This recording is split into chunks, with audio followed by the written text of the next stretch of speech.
Yo, what up? What up? This is not a podcast. It's just my thoughts with Markman. Y'all know what it is. We're back. We're back. We're back. We're back.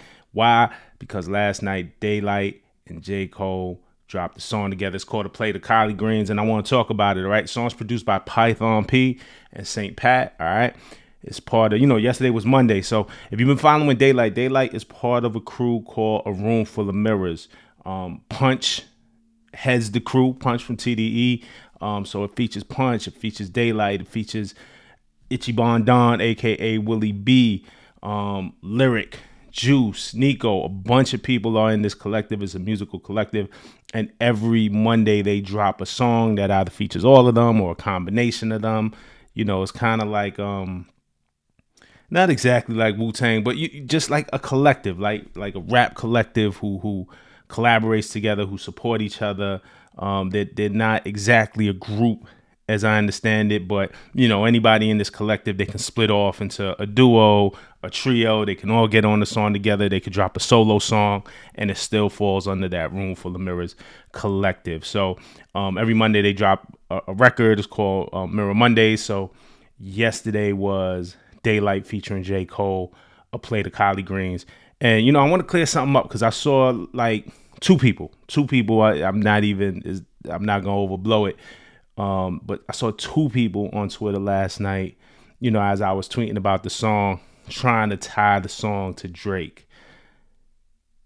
So just to stop it where it starts, there's only two people. It's a small amount of people, but just to stop it where it starts, let's clear some things up. There's nothing in this song that has to do with Drake or the battle. For the people who have a need to look for something that isn't there, like I know it's probably a more entertaining narrative, right? There's just nothing here related to Drake or Kendrick. I'll do you one further. I know for an absolute fact, this song was recorded way before the battle. Just a fact.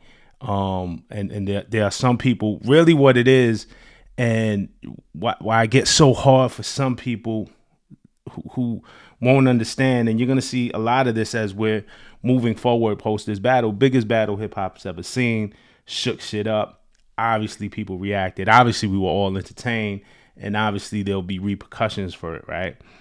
But there's some artists who just love the art of rap, getting on a beat, just giving the most layered, complex raps, stretching the limits and the boundaries of what the MCs before you have done. That is exciting to artists. In the same way, some artists are excited about how much they can sell, what chart positioning is, and stuff like that. And you could have both of those as goals, but sometimes you get in the studio and it's like, yo, I just want to rap. Cole is one of those artists for sure. Despite all his success, Cole is somebody who loves to rap. It is apparent. Daylyt is somebody who loves to rap and raps extremely fucking well, like supreme level rap. So, don't get confused. And I'm talking to a segment of people who may not understand it. Don't get confused when people get on the track to rap. And it's not about making a hit song, or it's not about Billboard. And who knows? I would love to see a song like this on Billboard, but pretty sure when they went into the studio, that wasn't the goal. The goal was like, yo, bar up. Like let's raise the ceiling of what this rap is. And there are artists who love to do that, and there are fans who love to hear it. And to me, that's why I think a song like this exists. It's also their second song together since Pie. Pie was on J. Cole's Might Delete Later, featured Ab Soul and Daylyt. And, I think they should make more music together. I thought Pie was super intriguing. I like Cole in that bag. Again, it shows Cole, despite his success, isn't afraid. Some artists get afraid to rap with a rapper's rapper because they don't want to look less than. Like Cole steps up to the challenge. Cole is one of those ones. He just happens to have success on the Billboard and stuff like that. Daylyt is one of those ones. Hasn't achieved the Billboard success yet. Ab Soul is one of those ones, probably somewhere in the middle. He's definitely had success, not the type of success as Cole, a little further along than Daylyt, but the tie that binds all of them is the art and the love for rap and the love of putting words together and stretching the boundaries and being competitive. And being competitive also in a way that not necessarily has to do with battling on each other, but just a one-upsmanship, all right? So to me, that's my read on the song. That's the reason for being. So I just wanted to stop the narrative before it started. I deal in facts. So I know for a fact this song has nothing to do with, I mean, you could just hear it, but it has nothing to do with the battle. It's not politicking. It's just guys who love to rap and who rap really fucking well. So Daylyt starts off his verse, right? I'm not going line for line. I'm just going to highlight some of these. And then in the comments, like, subscribe, comment, do all of that. In the comments, you can hit me with, what some of your favorite bars were, what some of the ones that you caught. But Daylyt starts for me. Just pray for me on the third. It's a body chopped in thirds. I heard a lot of sheep in the circle. And you, the goat, the Judas coming to purge. It hurt him every time you splurge. Just wordplay, right? Religious imagery, Jesus imagery. Just pray for me on the third. Jesus died, rose on the third day. Just pray for me on the third. Like, sets it up. There's where he's going with it. It's a body chopped in thirds. I heard a lot of sheep in the circle, and you the goat. I heard a lot of sheep hearing, right? Like, this is what I heard. I heard there's a lot of sheep in the circle, but also I heard HERD, like herding sheep. I heard a lot of sheep in the circle and you the goat. So that's the double meaning there. The Judas coming to purge. It hurt him every time you splurge. Just, again, wordplay, imagery, like bars you can see, but like challenge what you hear to think about it like two different ways, right? He goes on another section. Yeah, that's like a verse that the pastor gave from the pulpit.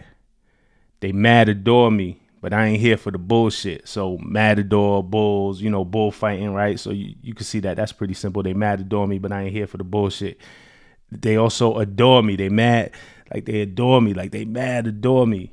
Adore, they love me, but I ain't here for the bullshit. Knowing that all love, all praise is some of it is fake, right? So this is like a verse that the pastor gave from the pulpit. They mad adore me, but I ain't here for the bullshit.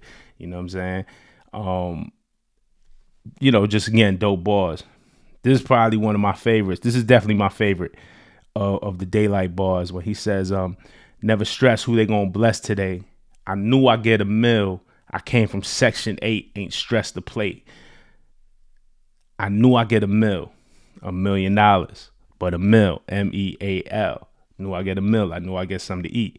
I came from Section 8. Section 8 is housing assistance, right? Like government housing assistance. So I came from Section 8. So that poor, I knew I get a mill. I came from Section 8. So this is from the bottom to the top. But also the double entendre of I knew I get a mill. I knew I get something to eat. MEAL. I knew I get a mill. I came from Section 8.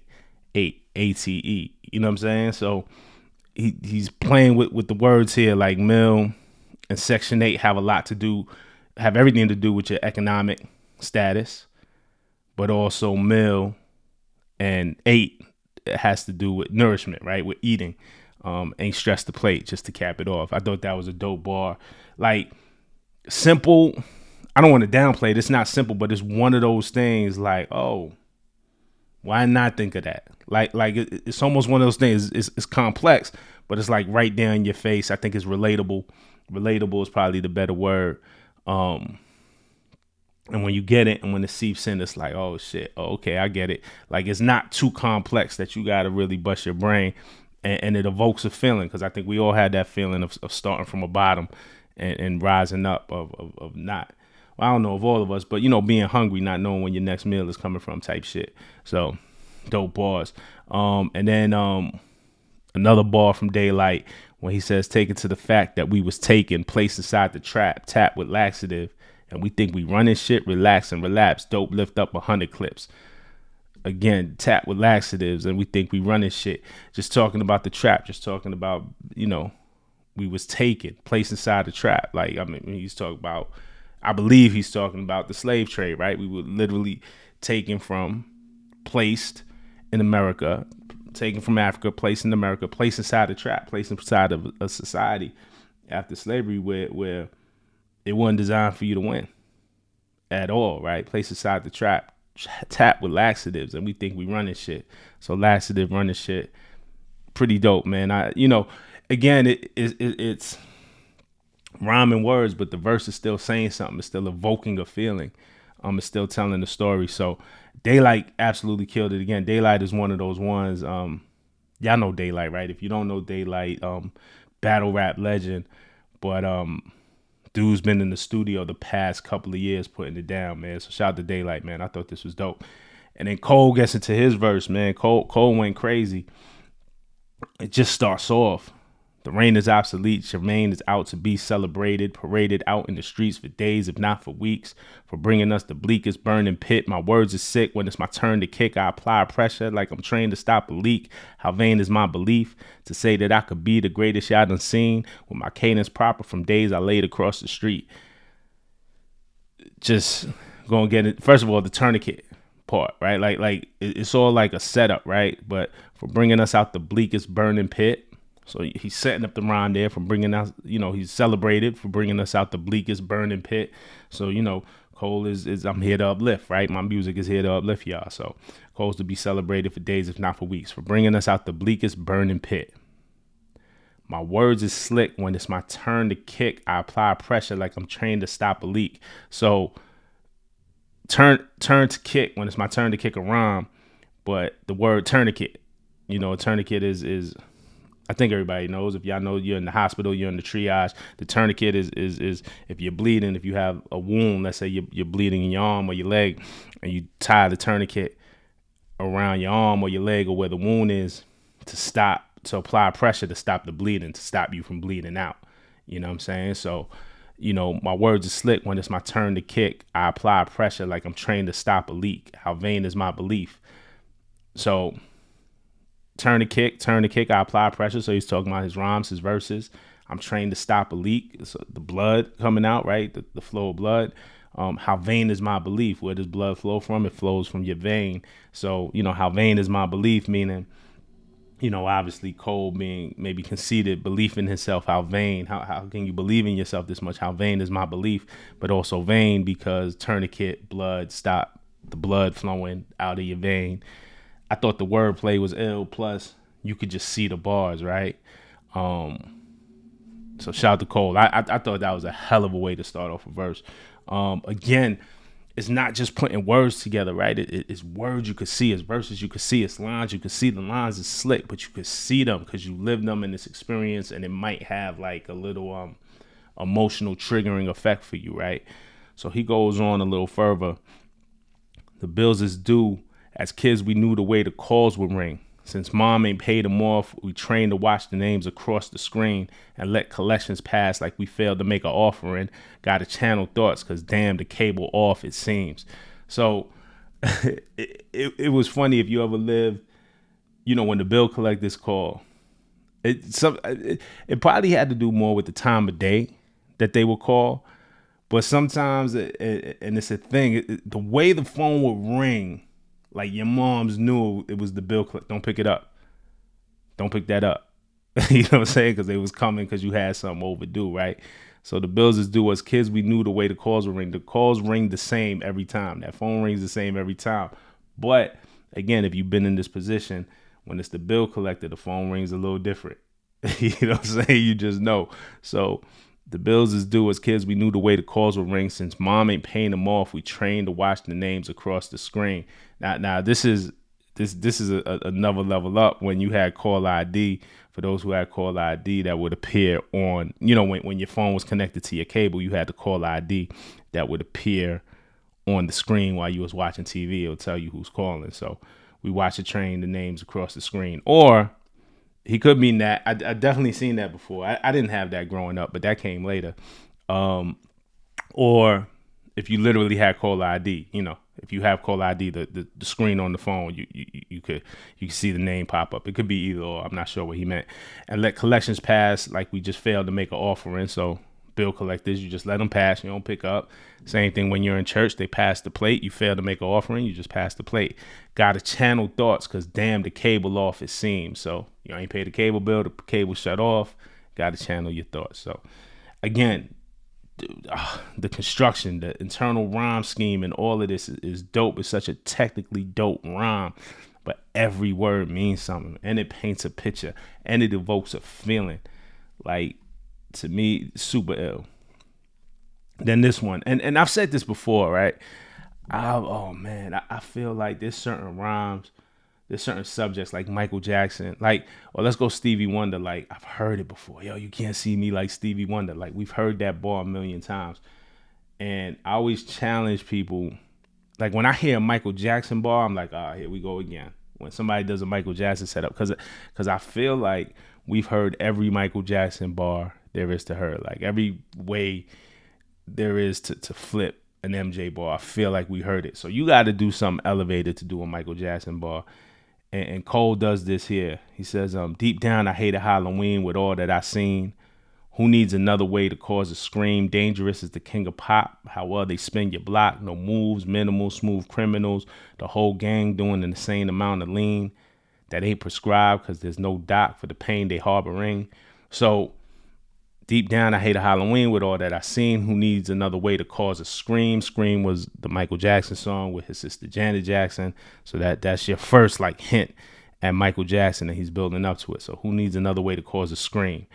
Dangerous, another Michael Jackson album, right? Came out, I think, in 91 or 92. So Dangerous is the king of pop. Michael Jackson's the king of pop. Dangerous is the king of pop. How well they spin your block. You know, Michael Jackson has the spin move, infamous for the spin move. Dangerous is the king of pop. How well they spin your block. So, again, the drive-by shooting, spinning your block, coming back around, like, it's dangerous. You know what I'm saying? So the way he ties that together, Dangerous is the king of pop. How well they spin your block. No moves, minimal, smooth criminals. Smooth criminal, another Michael Jackson. This is my favorite part, though. No moves, minimal, smooth criminals. The whole gang doing the same amounts of lean. Smooth Criminal video, I'll show it here on the screen. Michael Jackson did that one move where he leans so forward, like he defies gravity. As a kid, I'm like, how did they do that? So, and then lean the drugs. So no moves, minimal, smooth criminals. The whole gang doing the insane amount of lean. Crazy. And then they ain't prescribed because there's no doc for the pain they harboring. Lean, prescription cough syrup, right? But this ain't prescribed. Most people who are drinking lean, it's not prescribed to them because there's no doc for the pain they harboring. And then it ties back to Michael Jackson, whose doctor gave him drugs that weren't technically prescribed to him, and became the drugs that killed him and took his life. You know what I'm saying? For pain, it was like pain medicine, whatever pain MJ was in. I thought that was ill. I applaud that because, man, I get super skeptical when I hear MJ set up, just because we heard them all. So I thought this was dope in the way he layered it, and actually never said Michael Jackson, never said MJ, never said Michael Jackson. I guess he said King of Pop, so that's close enough, but like said MJ without saying MJ. So, you know what I'm saying? Also, Dangerous is the king of pop, pop, pop, pop, gunshots, maybe. I don't know. That might be another layer to it. But anyway, this is dope. I like I said, I'm not gonna go through everything. This was so ball heavy. But let me know in the comments what your favorite bars were, what you think of this song. Again, for me, we gonna have to get back to rapping. Like I love the art of rap. I think for a long time, we judge artists, we judge rap artists by the stats, by their Billboard positioning, by how many times they go platinum and ticket sales, and all of that stuff is important for the business especially, but it's important. We want to see people be successful, so we root that on. But it feels like that has become important, like way more important to the fan base than actual rhymes and skills.